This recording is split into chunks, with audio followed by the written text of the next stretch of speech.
Tu n'es pas inconnu de Dieu ce soir. Tu ne surprends pas Dieu. Dieu n'est pas pris de dépourvu. Oh, beaucoup de personnes sont entrées dans ce lieu en disant, Dieu est dépourvu. Il ne me connaît pas. Il n'y a rien pour moi. Il y a le salut. Il y a le salut. Tu es brisé. Tu es brisé. Vous savez, les garçons étaient brisés. Et il y a ici des personnes qui sont brisées. Dieu m'aime. Il y a des personnes qui n'ont plus d'illusion de vivre, oui ou non? Le frère disait, lorsqu'il a commencé, il y a ici une personne qui atteint le point de non-retour. Il y a des pensées de suicide. Je bénis Dieu. L'esprit de mort doit partir au nom de Jésus. L'esprit de suicide doit revenir. Jésus est là. Amen. Tu n'es pas inconnu de Dieu. Dieu peut faire de toi un homme droit. Un homme juste. Tu sais ce que veut dire le mot droit en hébreu? Je l'ai appris d'un frère, c'est pas moi qui l'ai trouvé. Le mot droit en hébreu veut dire qui a la faveur de Dieu. Ce soir, tu es rentré. Tu penses que Dieu ne porte aucun cas de toi. Mais je voudrais te dire que Dieu est capable de faire de toi un homme droit. Tu as la faveur de Dieu. Tu as la faveur de Christ. Jésus, dans son amour, vient jusqu'à toi. Il vient ce soir. Est-ce que tu le crois ce soir? Vous savez, j'ai trouvé des notes. Je voudrais me laisser conduire comme ça. Amen. Je suis là. Oh, tu n'es pas inconnu de Dieu, tu n'es pas inconnu de Dieu. Alléluia. Ce soir, je suis convaincu que le Seigneur m'a amené dans ce lieu pour ta vie. C'est Seigneur. Tu penses parce que le frère a eu l'idée. Il a pensé à moi et il s'est dit je vais l'appeler. Non, laisse-moi te dire que derrière tout cela, il y a la pensée de Dieu, il y a le bras de l'Éternel. Parce qu'avant que le monde ne puisse créer, Dieu connaissait cette réunion et il savait que tu allais venir. Il connaît le chagrin qu'il y a dans ta vie. Vous savez, j'ai l'habitude de dire, lorsque j'étais petit, j'ai une famille de 8 frères. Avec moi, ça fait 9. J'ai un de mes frères qui était toxicomane à l'époque. Et sur ses pieds, il avait tatoué « Né pour souffrir ». Un garçon qui avait fait 15 ou 16 ans de prison. Et sur ses pieds, imaginez-vous la mentalité enténébrée, la mentalité du diable. Parce que laisse-moi te dire ce soir que le diable veut paralyser ta mentalité. Il veut t'enfermer. Il veut te faire croire qu'il n'y a pas de salut, qu'il n'y a pas de solution. Et lorsque j'étais petit, je suis le dernier moi, je regardais ses pieds, voyant notre famille, comment elle était détruite. Je disais, c'est vrai, je suis né pour souffrir. J'étais devenu, comme dit son père, une idée reçue. Je brise maintenant tout état d'esprit au nom de Jésus. Je brise maintenant, oh, la malédiction qui te tient lié. Au nom de Jésus-Christ, il y a un droit légal sur ta vie. Le diable a le droit sur ta vie. Ce soir, le seul moyen de briser ce droit légal, c'est par le moyen de la repentance. Ce soir, tu es venu jusqu'ici et tu te dis non, il n'y a pas de salut. J'avais grandi avec cet état d'esprit. Très jeune, je condamnais ce que mes pères faisaient. Très jeune, je pensais, écoutez-moi bien, que jamais je n'allais être comme eux. Le résultat, c'est que j'ai sombré très jeune. Très très jeune, j'ai sombré. Écoutez bien ce texte. Dans le livre d'Exode, il dira de cette manière, chapitre 3, verset 9. Ce soir, je veux te prouver que Jésus te voit. Amen. Que Jésus entend. Amen. La Bible dira dans le psaume 94, Je vais te simplifier le texte. Celui qui a formé les yeux, ne verrait-il pas? Celui qui a formé l'entendement, n'entendrait-il pas? Qu'est-ce que je veux te dire par cela? Que celui que nous te présentons dans cette soirée, voit. Il entend. Eh bien, la Bible dira voici. Livre d'Exode, chapitre 3, verset 9. Voici les cris d'Israël sont venus jusqu'à moi. Et j'ai vu l'oppression que leur font souffrir les Égyptiens. Ce soir, il y a un oppresseur. Il y a un ennemi de ton âme. Tu penses aujourd'hui, c'est la fatalité de la vie. Dans l'état où tu te trouves, tu te dis c'est normal que je sois de cette manière. Dorian disait, écoutez bien, il disait ma mère était dépressive. Chaque fois qu'elle voulait se jeter par le balcon, tout petit, c'était moi qui la rattrapais. La dépression n'est pas de Dieu. Écoutez-moi bien. Ne me dites pas que la dépression est de Dieu. Que c'est normal qu'un chrétien soit dépressif au nom de Jésus-Christ. C'est pas normal. C'est pas normal. Ce soir, je voudrais te dire que si tu es dans un état de dépression, c'est parce qu'il y a des puissances de ténèbres qui viennent t'oppresser, qui viennent te tourmenter, qui viennent parce qu'ils veulent, ils en veulent à ta vie. Ils en veulent. Ne me parle pas d'Élie ce soir en disant, oui mais Élie était dépressif, c'est pas vrai ça. Élie n'était pas dépressif, Élie a passé de mauvais moments, d'accord. C'est vrai. Parce que souvent on pense et on se dit, oui mais Élie, à un moment donné il va demander la mort. Je ne conçois pas ce soir que si tu es rentré avec un état de dépression, avec des pensées de suicide, tu ne peux pas repartir de ce lieu de la manière dont tu es rentré. Il faut qu'il se passe quelque chose. Il faut que le Saint-Esprit te libère au nom de Jésus. Il faut que Dieu vienne à ton secours. Écoutez bien. Chapitre 1, verset 4 du livre d'Exode. Allons, les Égyptiens réduirent les enfants d'Israël à une dure servitude. Ils leur rendirent la vie amère par des rudes travaux en argile. Je répète pour toi, alors les Égyptiens réduisirent les enfants. Vous savez qu'est-ce que le problème? C'est que le diable vient réduire. Déjà tu es rentré dans un état de découragement. Déjà tu es rentré dans un état de battement. Le mot découragé veut dire réduire l'envie, enlever la possibilité. Déjà lui il sait que si tu es rentré dans un état de découragement, il avait 80% du travail. Je bénis son nom ce soir. Amen. Christ est là. Amen. Le diable avait essayé de réduire tous les enfants d'Israël. La Bible parle à une dure servitude. Ils leur rendirent la vie amère. Je te pose une question ce soir.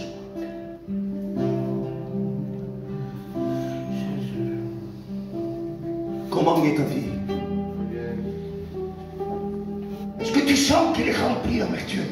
Est-ce que tu sens qu'elle est en main? Est-ce que tu sens que tu es en train de toucher le fond? Est-ce que tu sens qu'il n'y a pas de réjouissance pour un jour de bon que tu passes? Tu en passes 10 de mauvais. Et comme nous sommes des gitans, tu t'es habitué à dire mais je ne suis pas si malheureux.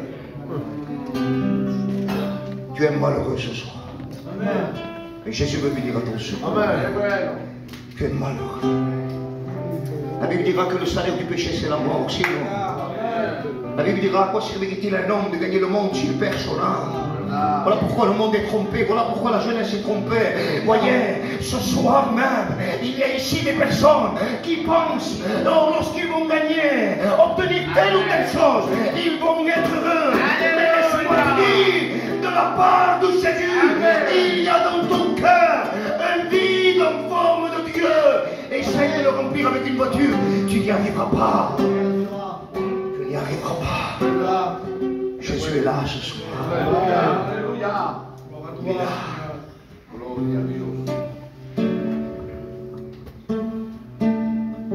Il y a ici le libérateur. Amen. Il y a ici celui qui appelle les choses qui n'existent pas, mais parce que lui-même les ordonne, elles apparaissent. Ce soir, il t'appelle au salut. Alléluia. Alléluia. Tout est payé. Amen. Vous savez, s'il faudrait payer le salut, nous serions capables de toucher la lune. Nous serions capables de déplacer les montagnes, si ou non? Parce qu'on pourrait dire que je vais le payer. Mais laisse-moi te dire, si nous on aurait pu le payer, Satan aurait rigolé de l'humanité en disant vous l'avez payé parce que je vous l'ai donné. Mais Jésus a donné. Il lui dira de cette manière que ce n'est pas pour de l'or ni de l'argent que vous avez été rachetés. Écoute-moi bien, si on parle du mot rachat, c'est parce qu'on appartenait une fois. Une première fois, nous étions à Dieu. Nous lui appartenions. Ce qui nous a séparés de lui, c'est le péché, c'est la désobéissance, c'est de partir loin de lui. Voilà pourquoi Jésus a payé un lourd tribut. La Bible dira de cette manière qu'il nous a rachetés. Aujourd'hui, les garçons, vous appartenez à Dieu par deux fois. Il nous a rachetés. Il nous a rachetés. Il nous a purifiés. C'est beau lorsque tu as des pensées pures. C'est beau lorsque tu peux regarder ton frère dans les yeux et qu'il n'y a pas de vice. Alléluia. Et que je ne suis pas là parce que tu as de l'argent ou parce que tu as mon plan. C'est beau lorsqu'un foyer marche avec le Christ. Parce que nous avons changé la donne, écoutez-moi bien, on pensait, écoutez-moi bien les garçons. Si tu te maries avec cet état d'esprit, de ce que ta femme sera un chiffon, tu vas être l'homme le plus malheureux de la terre entière. Parce que si elle se donne à toi, si tu le pourquoi, c'est parce que c'est toi qui vas devenir son protecteur. Et la mentalité du gitan, c'est de regarder nos compagnes, c'est de regarder nos femmes comme si elles seraient des chiffons. Mais l'évangile est venu bouleverser, l'évangile est venu briser. Oh, cette mentalité enténébrée, toutes les logiques gitanes d'autrefois. Aujourd'hui, nos compagnes sont avec nous dans la marche. Et nous pouvons dire, Seigneur, plusieurs fois, c'est elle qui me relève. Et plusieurs fois, je la relève. C'est beau un foyer. Marche avec le Seigneur. Il n'y a pas de prix, les garçons. Si, mais moi je suis un gitan, ça ne marche pas. Écoutez-moi, les garçons, tu n'es pas plus gitan que moi. Hein. Tu n'es pas plus gitan que moi. Ça veut dire ce que ça veut dire. Mais le Seigneur est venu pour briser cette mentalité enténébrée et les nombres de Christ. Amen. Ce soir, je pèse mes mots. Tu es malheureux, non pas simplement toi, mais tu la rends malheureuse plus que jamais. Il va arriver un jour une catastrophe. Écoute-moi, je sens un mot de Dieu pour toi. Amen. Maintenant, le Saint-Esprit te parle. Un jour, tu vas rentrer chez toi. Et le diable aura arrivé à ses fins. Ta compagne va sauter la vie. Écoute-moi bien, si tu te repens ce soir, le Seigneur change la situation. Je ne sais pas pourquoi je te dis cela, mais je crois dans une parole de connaissance pour ta vie. Je le crois que le Saint-Esprit est capable de te parler. Ne ressors pas de ce lieu, ne fais pas le fou. Ne ressors pas de ce lieu, tu vas devenir l'homme le plus malheureux de la terre. Ne te dis pas non, je vais attendre, je vais encore patienter lorsque les réunions, lorsque la prochaine mission, non. Ce soir, c'est le jour du salut. Amen. Ta compagne a besoin de toi. Je ne sais pas pourquoi je te dis cela. Vous voyez, quand Dieu parle, il y a un plan qui parle. Quand Dieu parle, il prend toute la place. Lorsqu'il parle, il descend. Oh, soyons. Ne méprise pas cette parole ce soir. Ne te dis pas ici nous sommes tous des gitans, j'ai autorité sur elle, elle fera ce que moi je dirais. Non. Le diable a autorité sur ton foyer. Je t'ai parlé d'un droit légal au début. Hein. Je t'ai dit que le diable a un droit légal. Devant Dieu, il est obligé de dire, écoutez-moi bien, lorsqu'il se présente devant Dieu, il est obligé de dire, j'ai un droit légal sur sa vie. Et Dieu est obligé d'accepter ce droit légal. Parce que la Bible dira, écoutez-moi bien, celui qui n'appartient pas à Dieu appartient au diable. Celui qui pêche. Pour ne pas mâcher les mots, il y a des catastrophes qui se passent autour de nous. On ne peut mâcher les mots. Tu pars un soir, tu as 20 et quelques années, tu ne reviens plus chez toi, et toute la famille subit. Et tout se brise. Le monde s'arrête, ou non? Ce soir, ce droit légal va se briser à une condition. Que tu te repentes. Alléluia. Rien. Les réunions ne feront jamais de toi un chrétien. Qu'est-ce que tu me dis? Il ne faut pas venir aux réunions. Qu'est-ce que tu me dis? Il ne faut pas venir à l'assemblée. Écoute-moi bien. Je ne t'invite pas à venir dans une assemblée.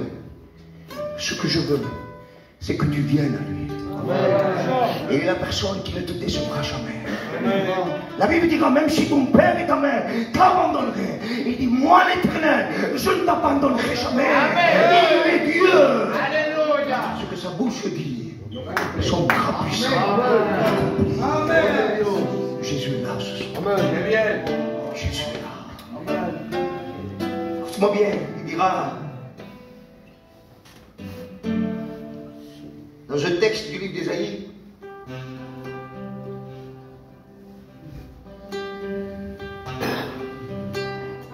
est-ce que tu crois que Dieu connaît le meilleur pour toi? La Bible dira, il parle de projets de bonheur sur nous. On le récite souvent ce texte. Qu'est-ce que cela veut dire? Que tu étais destiné pour l'enfer. J'étais destiné pour l'enfer. Souvent, autrefois, on disait, tant pis si je m'en vais en enfer, mais on ne pesait pas les mots qu'on disait. Tu sais pourquoi? Parce que lorsque nous voyons, malheureusement, des personnes, et je le dis ce soir, je ne te choque pas, parce que la possession existe, tu m'entends? La possession existe, si ou non? Parce que souvent, on a peur de troubler, peur de rien ce soir. Nous voulons dire oui à la vérité. Nous voulons dire oui à la vérité. Nous pouvons voir à combien les puissances des ténèbres sont capables de détruire, non pas simplement la personne, mais dans le physique, mais dans le spirituel. Ils saccagent, ils détruisent. Satan n'a pas de pitié. Et souvent on se dit tant pis si je m'en vais en enfer. Il n'a plus le droit de dire cela. Parce que les démons ne veulent pas aller en enfer. Les démons ont peur, tremblent de ce lieu. Ça doit être un lieu redoutable. Ça doit être un lieu terrible. Je me souviens qu'un de nos anciens avait eu cette vision. Et lorsqu'il le racontait, il était terrifié. Pourtant, c'était un grand homme de Dieu. Ce soir, on ne joue pas la carte de partir sans lui. On ne joue pas la carte ce soir. Écoutez bien, le livre d'Isaïe dira de cette manière. Chapitre 42, verset 16. Je ferai marcher les aveugles sur un chemin, sur un terrain qu'ils ne connaissent pas. Le diable est en train de te dire, oui, mais si tu te repens ce soir, si tu te donnes à Dieu, qui va devenir ta compagnie? Avec qui tu vas marcher? Laisse-moi te dire que tu n'auras même pas besoin, de venir trier avec qui tu seras. Le Seigneur te donnera deux frères. Tu m'entends? Deux hermanos. Amen. Deux frères qui prendront soin de toi et qui vont t'éduquer dans le spirituel. Amen. Le diable est un trompeur en te disant que tu vas être livré à toi-même dans quelques jours, dans quelques semaines. Tu es de nouveau dans le péché. Et regarde, tu vas passer plus de honte qu'autre chose. Les garçons vont rigoler de toi. Ici, ce soir, nous sommes tous à la même enseigne, sur nous. Il n'y a personne ici qui serait capable de pointer un frère du doigt. Parce que nous avons tous besoin de toute la grâce. La Bible dira, je ferai marcher les aveugles sur un terrain, sur un chemin, sur un sentier. Tu es aveuglé. Le Dieu de ce monde est venu aveugler l'humanité à seule fin de quoi? De ce qu'ils ne voient pas resplendir la gloire de Dieu. Pourtant, vous voyez que les chrétiens vivent mieux que vous, c'est ou non? Tu vois arriver un chrétien avec une voiture à 200 €. Et la Bible parle d'une paix qui surpasse tout entendement, mais tu le vois avec une joie et tu te dis, Seigneur, comment ça se fait? Et toi, tu as une voiture de l'année. Tu as des gros sous parce que c'est facile d'avoir de l'argent au jour d'aujourd'hui, si ou non? Mais tu es malheureux. Le frère disait au départ, heureux l'homme à qui le péché lui est pardonné. L'argent ne fera jamais le bonheur dans ta vie. On me dira, il ne faut pas d'argent, il faut de l'argent pour vivre. Mais tu as besoin de Jésus plus que jamais. La Bible dira, je ferai marcher C'est différent si toi tu essayerais par tes propres forces. C'est différent si tu ferais toi-même les démarches. C'est différent si tu prendrais toi l'initiative de dire oh je vais me sauver. Je vais essayer par moi-même. Non, ce que Dieu te demande, c'est que tu viennes et que tu lui dises Seigneur, je décide de venir à toi. Tout simplement. La Bible dira de cette manière, venez-vous tous. Tous. Toutes les personnes, toute la jeunesse et les moins jeunes, c'est vrai. Qui est chargé, fatigué. Parce que le monde change. Le monde fatigue. Non pas d'une fatigue quelconque, non, mais d'une fatigue morale. Il n'y a plus de morale. Il n'y a plus de sentiment. Chose qu'on condamnait autrefois. Nous sommes quand même vigilants, c'est rentré chez nous. Et c'est devenu normal. Écoute-moi bien, j'étais très petit, je devais avoir 5-6 ans, et je disais jamais. J'ai sorti mon frère, moi, de 3 overdoses.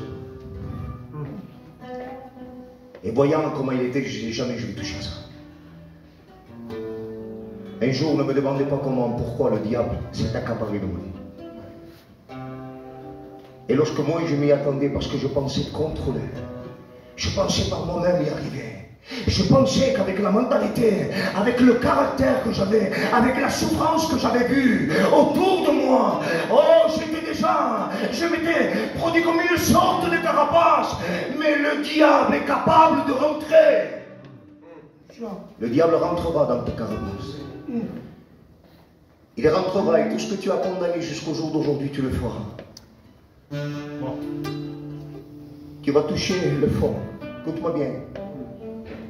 Je te parle et seul Dieu sait. Des fois, je me souviens de là où Dieu m'a sorti et je vais arrêter de penser. Parce que ça me fait du mal.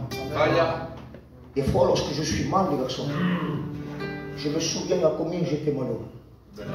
1, 2, 3, il y a des forces qui reviennent à moi que je ne peux pas vous expliquer. Parce que j'ai tellement souffert. N'attendez pas. N'attendez pas de toucher le fond. N'attendez pas d'atteindre le point de non-retour. N'attendez pas de dire tant pis, peu importe. Vous savez c'est quoi le point de non-retour? C'est lorsqu'un avion n'a plus de carburant. Et les personnes qui conduisent cet avion se disent on va tenter le tout pour le tour. Si on s'écrase, on aura essayé, n'essaye pas ce soir. Parce que le diable en veut ta vie. Et moi qui pensais que jamais personne ne pouvait me sortir. Vous savez, très jeune, 14 ans, 13-14 ans,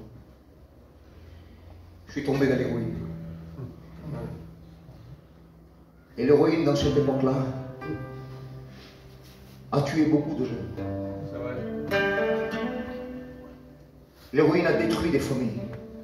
Si aujourd'hui la cocaïne est un fléau, croyez-moi qu'à l'époque, c'était une catastrophe. Et je te promets, écoute-moi bien, que ce que je condamnais, ce que je me disais, non, jamais je ne vais le faire. Ce que je me disais, je l'ai vu autour de moi, j'ai vu la cassure, j'ai vu la destruction, j'ai vu ce que le diable était capable de faire. Je ne le ferai jamais, écoute-moi bien. J'ai commencé à le faire. Et lorsque j'ai commencé à le faire, j'ai touché le fond. Et un garçon qui tournait à 5 grammes d'héroïne. À l'époque, ce n'était pas l'héroïne de maintenant. J'étais brisé. J'étais à 90 mg de méthadone. Je n'avais pas d'illusion de vivre. La première fois que je suis rentré en prison, je me disais c'est bon. Lorsque je vais rentrer, je vais décrocher. Et même en prison, malheureusement, Dorian disait qu'il avait une paix. Mais en prison, tu peux continuer de te droguer. C'est ou non? Même en prison, je continuais. Il n'y avait pas. C'était une mentalité brisée, une mentalité inténébrée. C'était normal de voir dans nos maisons des sacs de parloir. C'était normal de dire, allez en avocat, tu as été voir l'avocat. C'était commun chez nous. Nous étions dans une mentalité de ténèbres. Mais Jésus est venu briser cela. Je bénis la grâce de Dieu pour te faire comprendre. J'étais l'homme le plus malheureux. Ce que le diable m'avait donné, il me l'avait arraché. Écoute-moi bien. Un jour, je suis parti pour décrocher. Dieu m'en est témoin, je n'avais plus de couleur. J'étais vert. J'avais le visage dépérissé de jour en jour. Et pourtant, croyez-moi, J'étais un garçon que je ne voulais pas faire montrer. Mais même si tu veux cacher, le péché ressortira toujours. C'est vrai. Même si tu veux cacher aux personnes qui te sont chères, même si tu veux dissimuler, parce qu'avec le temps, oh, tu trouves des soi-disant astuces pour essayer de te déguiser. La Bible dira, écoutez bien, que Satan se déguise en ange de lumière. Le mot déguisé veut dire se vêtir de manière méconnaissable. Tu peux t'habiller de la manière dont toi tu voudras. Le péché, c'est le péché, et il se voit. Amen. Alléluia. Amen. Jésus est là ce soir. Amen. Et un jour dans son amour, un jour dans sa compassion, écoute-moi bien, j'étais parti à 700 km de chez lui. Je ne connaissais pas les réunions, malgré que j'avais ma compagne qui était une chrétienne. Je ne pouvais pas. Je sentais des angoisses pas normales lorsqu'on me parlait de Dieu, lorsque je voyais ma compagne, lorsque je rentrais le soir, et que je la voyais à genoux, et que je la voyais en priant, et que je la voyais pleurer en sanglots. Je me disais, elle a un problème, elle est en train de devenir folle, la misère qu'elle subit, elle est en train de périr, non? Elle avait reçu le Christ. Amen. Écoute-moi bien, je pars à 700 km de chez moi, je pars, je dis à ma femme, il reste 25 ans. Je finis ça. J'avais un sac de méthadone comme ça. Et je dis, puis après, je vais me soigner. Et elle me dit, tu vas le finir en 2-3 jours, ça, tu vas tomber malade. Tu vas finir à l'hôpital. Je dis, non, ne te fais pas de soucis. Je finis ça. C'était mes pensées à nous. Mais Dieu n'avait pas dit, quand je suis venu, alléluia. Mais lorsque je suis arrivé dans ce lieu, je ne connaissais personne, personne ne me connaissait. Laisse-moi te dire que ce soir, personne, je ne connais personne, à part les garçons qui servent le Seigneur. Dieu te connaît. La Bible dira qu'il lit dans un cœur, comme dans un livre ouvert. Ce soir, il connaît le langage des larmes. Aucun docteur, aucun psychiatre, aucun psychologue, personne n'est capable, oh, de traduire les larmes de ton cœur. Amen. Ce soir-là, écoute-moi bien. Comment tu fermes déjà le mot? C'est tout seul. Amen. C'est toi. Écoute-moi bien.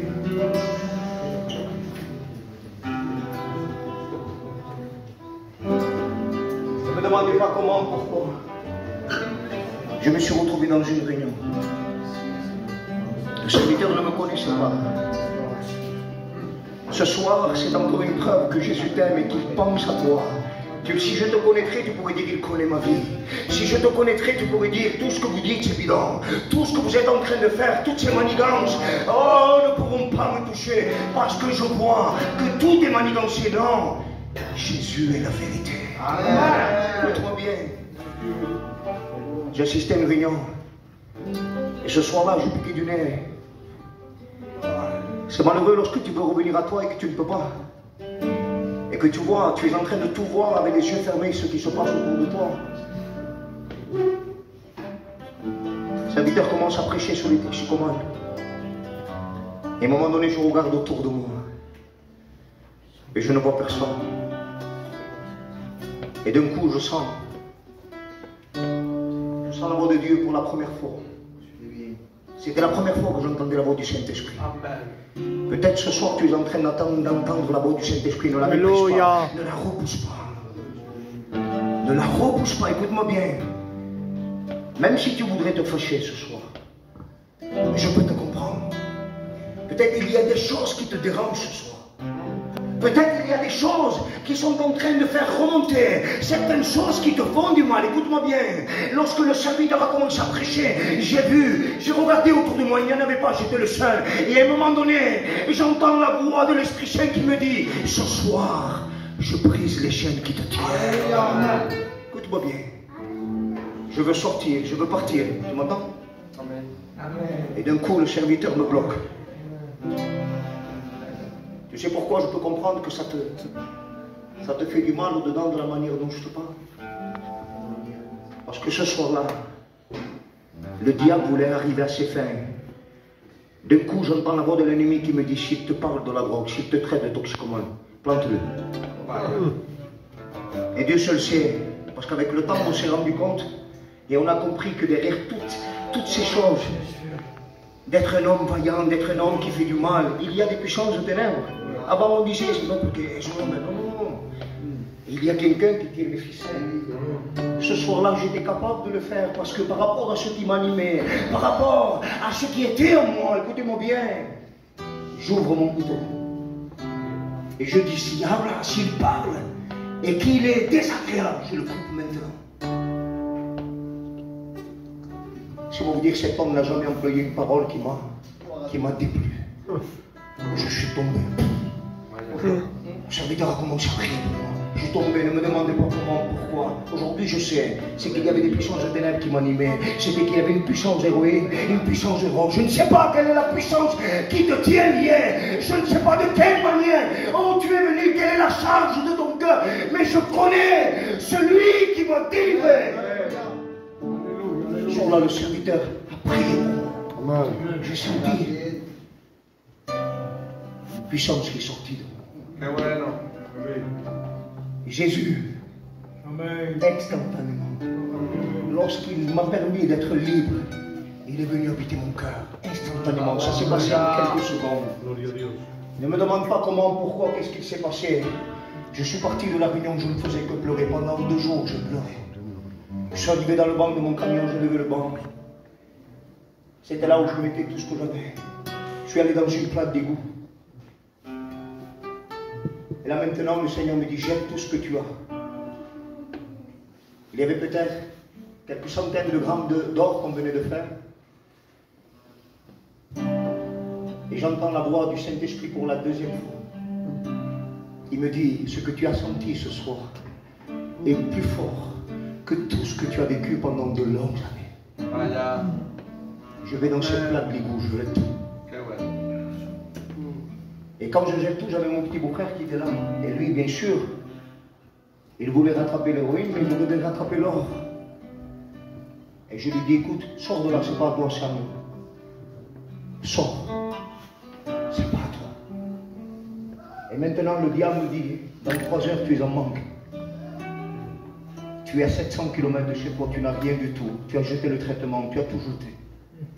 Et d'un coup, une angoisse se saisit de ma vie. Je perds presque le contrôle et je sens que la voix de Dieu commence à me réconforter. J'ai brisé, j'ai détruit les chaînes qui te tenaient lié. Amen. Pour te faire court, le lendemain, il était 7 h du matin, j'avais dormi toute la nuit.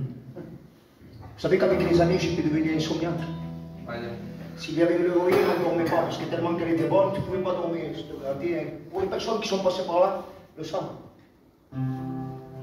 Et si tu n'avais pas, tu étais capable de faire la crêpe dans le lit. Pendant de longues années sans dormir. Et je bénis la grâce de Dieu. Parce que ce soir-là, j'avais dormi comme un bébé depuis de longues années. Écoute-moi bien. J'ai le foyer le plus heureux qui puisse exister. Je suis le père le plus heureux, je suis le grand-père le plus heureux, je suis l'homme le plus heureux qui puisse exister dans toute la surface de la terre. Sais-tu le pourquoi? Parce que Christ m'a libéré. Parce que la joie que j'ai ne dépend pas de ce que j'ai dans une poche, non. Parce que s'il faudrait sortir ce qu'on a, tu dirais, tu n'as pas grand-chose. Voilà pourquoi je comprends ce texte qui dira de cette manière, je ferai marcher les aveugles sur un chemin qu'ils ne connaissent pas. Je les conduirai par des sentiers qu'ils ignorent. Écoutez bien, je changerai devant eux les ténèbres en lumière. Oh, peut-être ce soir, tu es venu dans des ténèbres profondes. Tu es venu ce soir avec cet esprit de mort qui te paralyse. Oh, qui te parle souvent de fois en te disant, tu dois. J'ai l'habitude de dire qu'autrefois, il y a une vingtaine d'années, on ne le voyait pas au milieu. C'est vrai. Au milieu des gitans, c'était rare le suicide. Vous savez, j'ai été pasteur dans une ville à Avignon à l'époque. Pour vous dire que l'esprit de mort est capable de s'accaparer d'un quartier entier. Toutes les semaines, il y avait un suicide. Toutes les semaines, il y avait un suicide. Jusqu'à temps que nous avons persévéré, nous avons fait des réunions, jusqu'à temps que par la grâce de Dieu, l'évangile est rentré. Amen. Aujourd'hui, au milieu de toutes ces personnes, se sont levés des serviteurs de Dieu. Qu'est-ce que cela veut dire? Que ce soir, ne te préoccupe pas de comment ça va se passer. Ne te pose pas la question. Ne devance pas les choses. Parce que le diable est un trompeur. Il veut que tu devances les choses. Oh, pour pouvoir toi devenir le maître. Le maître du temps, laisse-moi te dire que celui qui est capable de menacer la mer, oh, de faire calmer la tempête, le maître des éléments est ici ce soir. La Bible dira ce qui est impossible aux hommes est possible à Dieu. Alors ce soir, je ne voudrais pas aller plus loin, je voudrais que tu fermes tes yeux. Et je t'en supplie. Merci, mon Merci. Tu sais, ce soir, des super spirituels, il n'y en a pas. Parce que le diable est en train de te parler en te disant, mais regarde, eux, c'est des hommes droits. C'est des hommes spirituels. C'est des hommes qui remplissent les conditions. La Bible dira, je vais trouver ce texte. Psaume 130, verset 3. Si tu garderais le souvenir de mes iniquités, qui pourrait subsister? Je vais te traduire le texte. Si tu garderais le souvenir de toute la misère que j'ai vécue, je ne pourrai jamais me présenter devant toi. Ce soir, nous sommes tous ici des rachetés. Nous sommes tous ici des pécheurs. Nous étions privés. Nous étions paralysés. Nous étions des hommes qui avaient touché le fond. Des hommes qui étaient venus dans une union semblable à celle-ci et qui sont repartis avec la personne de Jésus. Ce soir, ferme tes yeux. Je me dois de pouvoir te réconcilier avec Dieu ce soir. Et vous savez, chez nous, dans les personnes de chez nous, c'est difficile de faire un appel parce que on dit souvent, oui, mais un appel, ça ne sert à rien du tout. Une main levée, ça ne sert à rien du tout. Moi, je te dis que le diable n'est pas capable de tout savoir, n'est pas capable de tout voir. Ce soir, s'il voit derrière ton cœur une main levée, il va comprendre qu'il n'a pas vu. Amen. Le diable n'est pas Dieu, écoutez-moi bien, il n'est pas omniscient, il n'est pas omnipotent, il n'est pas omniprésent, c'est-à-dire qu'il n'est pas Dieu. Et pour qu'il voie ce soir que tu es en train de le filer entre les doigts, il faut que tu prennes une position. Il faut que tu dises, tant pis Seigneur, il faut que tu t'affiches au milieu de toutes ces puissances de ténèbres. Parce que maintenant le diable est en train de te parler. Oh, ne te lève pas, n'avoue pas ce soir, ne prends pas ton courage à deux mains. Dieu veut des hommes. Dieu veut des hommes. L'évangile, c'est pour les hommes. On me dit, qu'est-ce que tu dis? Oui. Les hommes qui savent se décider, qui vont jusqu'au bout. Je t'en supplie ce soir. La Bible dira de cette manière que tu ne dois pas remettre à demain ce que tu dois faire aujourd'hui. J'ai l'habitude de traduire ce texte te disant demain n'existe pas. Souvent on dit si on ferait, si on peut te trouver un jour au mauvais endroit, au mauvais moment. Et peut-être que dans tout cela, tu reverras cette réunion et tu te diras si j'aurais su.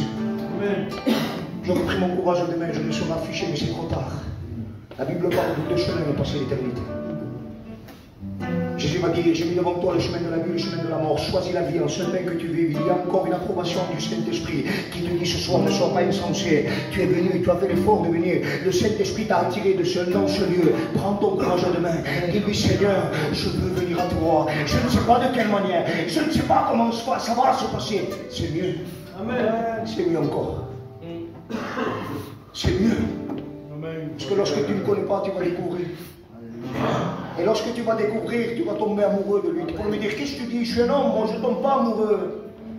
Il y a ici des hommes qui sont tombés amoureux de la personne de Jésus. Amen. Et nous pouvons dire à haute voix, plein gosier, que nous aimons le Christ. Amen. Que nous aimons le Christ. Amen. Que nous haïssons le diable et ses démons. Ce soir, je te pose une question. Ferme tes yeux. Je voudrais que tout le monde. L'heure est avancée. Alléluia. Alléluia. Je t'en supplie. Si tu sens que la parole t'a percuté, si tu ne voudrais plus ressortir de ce lieu, en continuant de ce que ces cris montent jusqu'au ciel, de ce que l'oppression te continue, que nous puissions continuer de te faire souffrir, laisse-moi te dire que tu n'es pas né pour vivre malheureux. Ouais.